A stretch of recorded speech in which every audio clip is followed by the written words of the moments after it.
Sebelum anda terus menonton video Abang Ajoy, saya minta jasa baik anda untuk tekan button like, tekan button subscribe dan tekan button loceng untuk menerima info video terbaru daripada Abang Ajoy.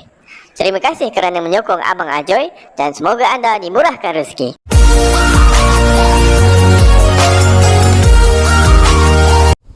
Okay, Assalamualaikum warahmatullahi wabarakatuh. Okay, pada pagi ini saya akan menunjukkan bagaimanakah cara untuk menyediakan tapak bagi bancuhan plaster of Paris untuk arca timbulan. Okey, jadi terlebih dahulu kita akan menyediakan acuan mengikut ukuran yang telah ditetapkan, iaitu 35 darab 35 cm. Okey, jadi apa masalah yang akan berlaku? Jadi apabila kita dah menyediakan acuan dengan menggunakan kayu ataupun papan ni. Jadi pertamanya apabila kita paku secara keseluruhan, apabila bancuhan POP tu telah mengeras, adalah sukar untuk kita keluarkan. Jadi berdasarkan masalah yang dihadapi, okey, saya mengambil alternatif untuk membuka sebahagian. Okey, membuka sebahagian begini caranya. Okey, dua bahagian, bahagikan papan ni kepada dua bahagian. Okey, kemudian kita akan sediakan alas, okey, untuk bahagian permukaan, dan seterusnya kita cantumkan semula. Okey, kita cantumkan kedua-dua papan tadi, papan acuan tadi. Okey, bagi untuk mengelak menambahkan kekukuhan, kita akan gunakan masking tape untuk mengikat permukaan acuan tadi agar tidak terkeluar. Okey, akan lebih kukuh semasa masa tuangan POP tu dilakukan. Okey.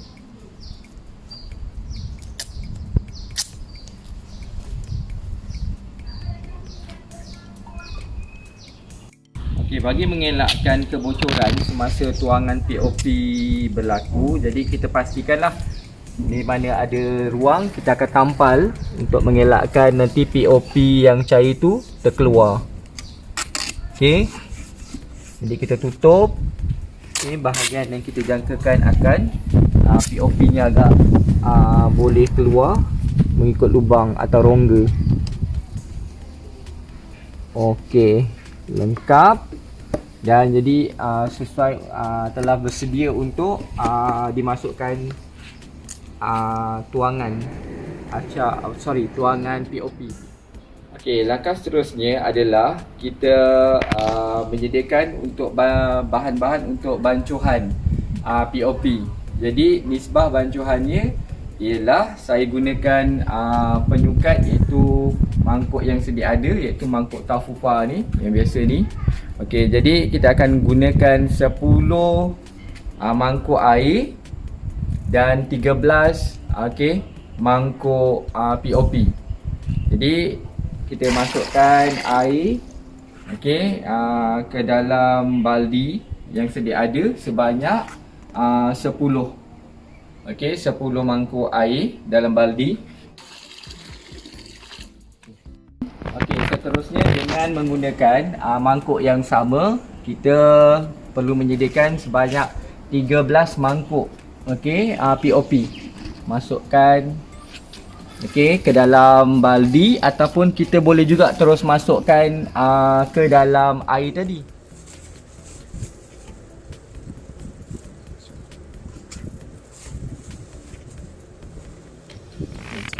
Okey, jadi kita masukkan sebanyak, kita dah asingkan sebanyak 13 mangkuk POP ni tadi. Kita juga boleh terus masukkan sebenarnya POP ni dalam bancuhan air tadi, tetapi untuk mengelakkan daripada masa POP ni membeku, kerana dia membeku dengan cepat, jadi lebih baik kita asingkan terlebih dahulu. Okey, asingkan terlebih dahulu mengikut sukatan, dan barulah kita masukkan ke dalam bancuan air secara perlahan-lahan. Okey.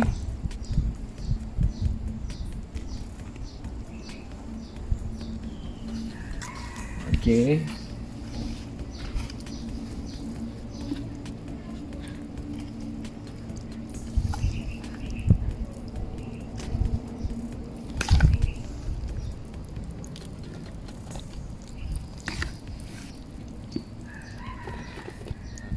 Okey, kita akan lihat nanti bagaimanakah bancuan tu sesuai apabila hujung daripada POP ni mula tidak lagi meresap ke dalam air. Ada tinggalan hujung lagi. Jadi kita terus gaulkan. Okey, gaulkan dengan cepat. Okey, hilangkan maksudnya gumpalan-gumpalan POP ni yang ada, sebab okey, gumpalan-gumpalan ini akan menyebabkan rongga atau ruang. Okey, jadi dia akan menyebabkan masalah apabila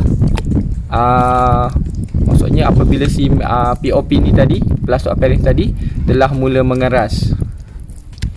Okey, jadi dengan cepat kita tidak boleh lama-lama sebab dalam proses ni nanti dia akan membeku. Okey, jadi kena cepat. Okey, pastikan gumpalan maksudnya yang ni, gumpalan-gumpalan ni kita akan ratakan. Tak ada lagi. Okey, pastikan yang tidak rata tu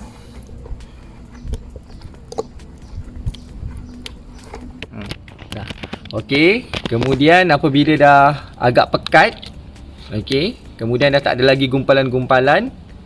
Okey, jadi kita terus tuangkan bancuan tadi ke dalam acuan kayu yang kita sediakan tadi dengan secepatnya. Okey, pastikanlah jangan ada pembaziran berlaku. Jadi kita pastikan semua yang ada dalam bancuan baldi tadi dimasukkan dan pastikan semua bahagian dapat diratakan.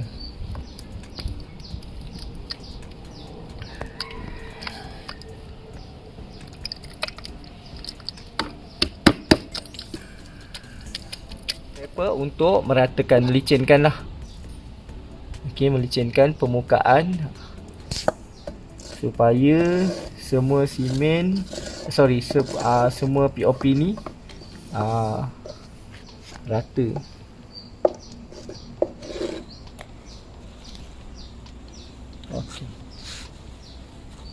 Okey, baldi yang telah ni digunakan ni tadi hendaklah direndam dengan air secepat mungkin untuk mengelakkan POP ni terus mengeras dan baldi ni akan jadi rosak.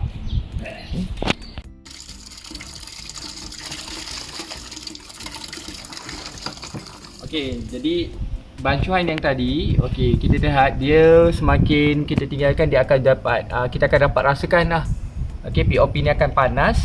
Okey, tandanya dia dah mula mengering dan mengeras. Jadi kita boleh buka kotak acuan ni tadi, okey, untuk mengeluarkan POP ni tadi.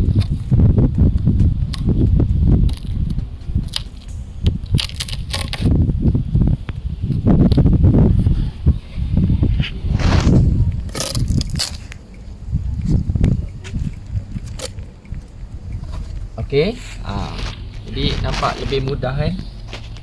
Okey, bila kita tanggalkan, okey, di mana bahagian yang lebih ni, maksudnya nanti kita akan repair lah. Kita akan perhaluskan lagi. Ini tak apa, yang baki-baki boleh gunakan scraper ataupun pisau untuk meratakan bahagian lebihan yang tak rata. Okey, dah nampak kan? Okey, tepi ni sementara dia tengah lembut. Okey, kemudian bagaimanakah?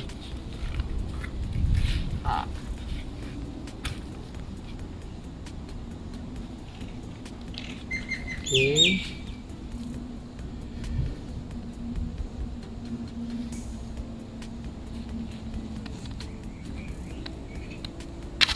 Okey.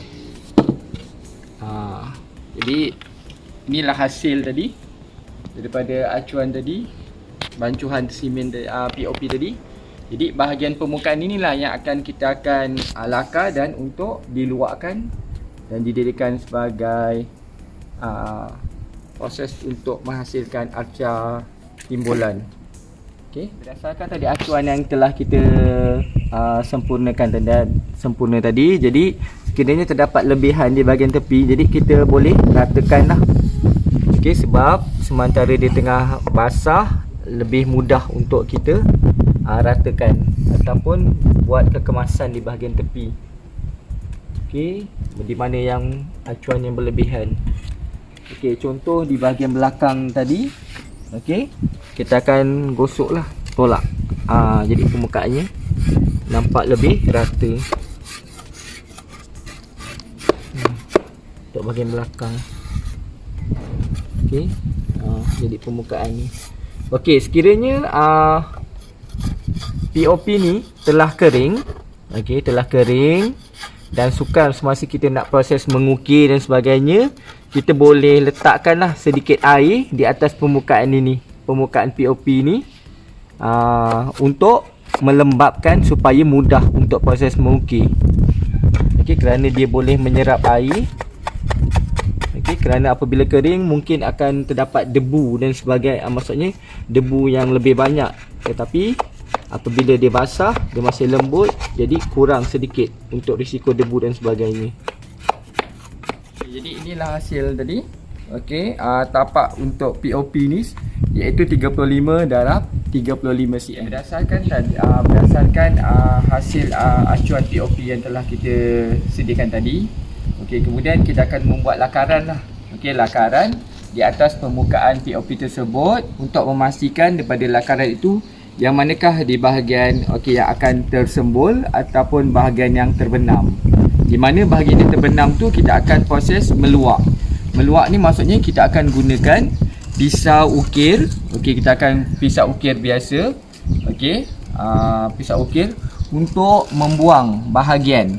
Okey, untuk membuang bahagian yang kita keluarkan.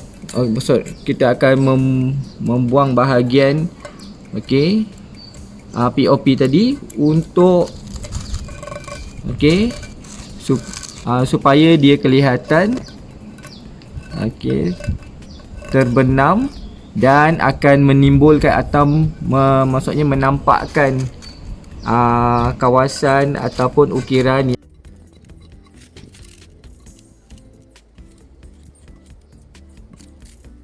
Jadi kita akan mengeluarkan tadi habuk ataupun lebihan ukiran untuk melihat kekemasan daripada ukiran tu sama ada halus atau tidak. Okey, jadi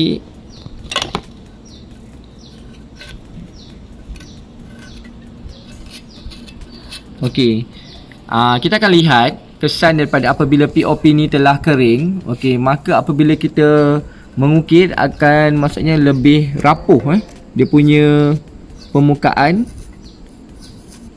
Okey, lebih rapuh. Jadi sekiranya kita tidak suka akan keadaan itu, kita boleh letakkanlah air agar dia kelihatan basah. Okey, dan untuk mengeluarkan kita akan mengeluarkan sisa-sisa yang tidak dikehendaki. Kita akan gunakan berus lah untuk membuang. Okey, jadi kita akan nampak bahagian yang permukaan yang tidak rata tu, kita boleh gunakan kertas pasir untuk proses melicinkan. Okey.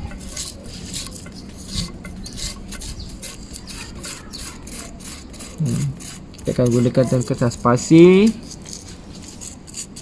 untuk melicinkan permukaan yang telah kita ukir tadi.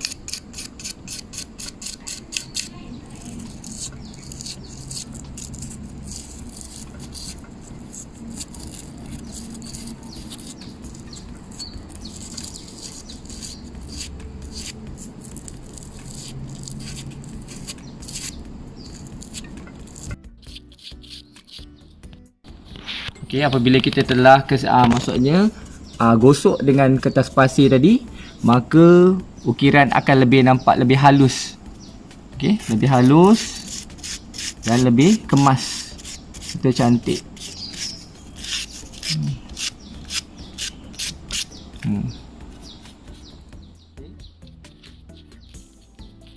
Yang terdapat di ruang-ruang kecil.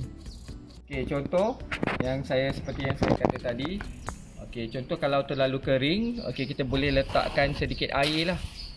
Kita akan letakkan sedikit air, kita akan nampak lah POP ni akan basah, dan apabila kita ukir agak lebih mudah.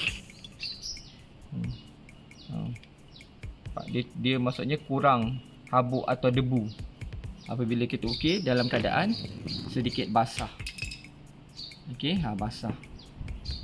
Berbanding apabila kita ukir semasa POP ni dalam keadaan kering, habuk atau debunya akan nampak lebih banyak berbanding kalau kita ukir dalam keadaan dia masih basah. Okey. Apabila hasil maksudnya POP ni telah kita siap ukir dan sebagainya dan telah kering, okey, bolehlah kita akan mewarnakan POP ni mengikut kajian warna yang telah kita lakukan. Okey, kita boleh mewarna sama ada kita nak sapukan keseluruhan dengan shellac ataupun kita letakkan jenis warna yang lain seperti pelakar dan sebagainya.